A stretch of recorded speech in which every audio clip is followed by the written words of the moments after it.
నమస్తే మామ, మేమైతే నాచురీలోని వార్నర్ పార్క్ వచ్చినాం మామ. ఇక్కడ ఒక అక్కనైతే పరిచయం అయింది మాకు. ఆయన కుక్క పేరు వచ్చేసి కోకో మామ, ఆ అక్క పేరు అయితే సెరీనా. ఇక మేము అడుగుండే ఇక్కడ కొత్త వచ్చిన మాకు ఈ ప్లేసెస్ గురించి తెలియదు, అండ్ ఈ ప్లేస్ గురించి తెలియదు అంటే కొన్ని ప్లేసెస్ చూపించింది మ్యాప్ లో. ఈ ప్లేసెస్ కొన్ని ఇక్కడ ఫేమస్ నాచురీలో చాలా టైం ఇచ్చింది అక్క, చాలా మంచిది ఉండే అక్కనైతే. ట్రెక్కింగ్ అయితే స్టార్ట్ చేసిన మామ. ఫస్ట్ అయితే 3 miles సెలెక్ట్ చేసుకున్నాం. సో ఆ సాయిల్ అయితే డిఫరెంట్ ఉంటుంది అని చెప్పి మామూలు ఎనర్జెటిక్ గా మాకంటే తోపు ఎవరు లేడు, మేమే పెద్ద తోపు అన్నట్టు ఉరుకుంటూ వేరు. నేను కూడా అదే ఫీల్ అయినా, కానీ లాస్ట్ దాకా యూట్యూబ్ మామ ఎట్లుంటుందో మా ఫీలింగ్. ప్లేస్ అయితే చాలా పీస్ఫుల్ ఉంది మామ. అంటే నేచర్ అయితే క్రాక్ ఉంది, అసలు ఎన్విరాన్మెంట్ అంతా ఖతర్నాక్ ఉంది. అండ్ ఎర్లీ మార్నింగ్ చాలా ప్రశాంతంగా అనిపించింది నాకైతే.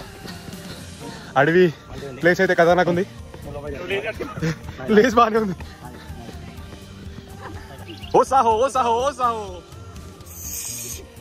మామ, ఇక మనం పోతున్న రూట్ అయితే మనకైతే అసలు రోడ్ ఏం తెలియదు. అంటే ఎటు సైడ్ పోతున్నాం ఏం పోతున్నాం అని అక్కడ వైట్ ట్రైల్స్ ఉంటాయి. సో అక్కడ చెట్ల మీద వైట్ మార్క్స్ ఉంటాయి, లేదా బోర్డు మీద ట్రైల్ హెడ్ అని ఉంటాయి. సో ఆ బోర్డ్స్ ఫాలో అవ్వకుండా రూట్ అయితే ఫాలో అవ్వకుండా పోవాలి మామ. సో మేము అట్టే వేయడం కానీ మధ్య దారి తప్పినాం. లాస్ట్ దాకా వీడియో మీకు క్లియర్ అర్థమైతే. మా శశి అయితే మొత్తం బాహుబలి లేక మొత్తం చెట్టు లేపిండు. మేము దాని కింద నుంచి అయితే కరీంనగర్ వాళ్ళు అంటే మామూలు ఉండదు మామ, అట్లా మినిమం ఉంటుంది మళ్ళీ అంతే. మేమైతే 3 miles నడిచినాం. ఈ లూప్ లో మొత్తం కాడగలిసిపోయినాం. ఎవరికి ఇటు వాళ్ళు అర్థమైతే లేదు. ఇక్కడ ఇలా నత్తే దాయి చెప్తారా అని చూస్తున్నాము. ఓసా అన్నారు అంతే.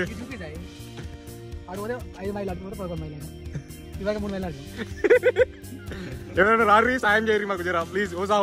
అక్కడనే కొంచెం కూర్చొని కొంచెం ముచ్చట్లు జోక్ ఫనీ జోక్లు ఒకరి మీద ఒకరు జోక్లు వేసుకొని నవ్వుకుంటానైతే అన్న ఆయన. Hi friends, how is your trekking experience Shyam?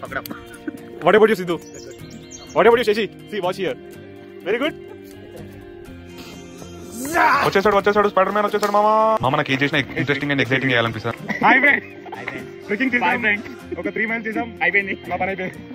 ఇక మధ్యలో చేస్తున్నప్పుడు సాధారణంగా కానప్పుడు ఏదో టైం పాస్ కాలేక ఏదో చేయాలని చెప్పేసి అట్లా వీడియో పెట్టి ఇట్లా వీడియో చేసాం అనమాట. ఎందుకంటే కొంచెం టైం పాస్ ఫన్నీగా ఉంటుంది అని చెప్పేసి చాలా ఎంజాయ్ చేసాం, చాలా వైబ్ ఉండే మామ. ఫైనల్లీ ట్రెక్కింగ్ డన్ మామ. అందరూ అయితే డిచ్ అవుట్. హాయ్ ఫ్రెండ్స్, ఎలా ఉన్నారు మీరు?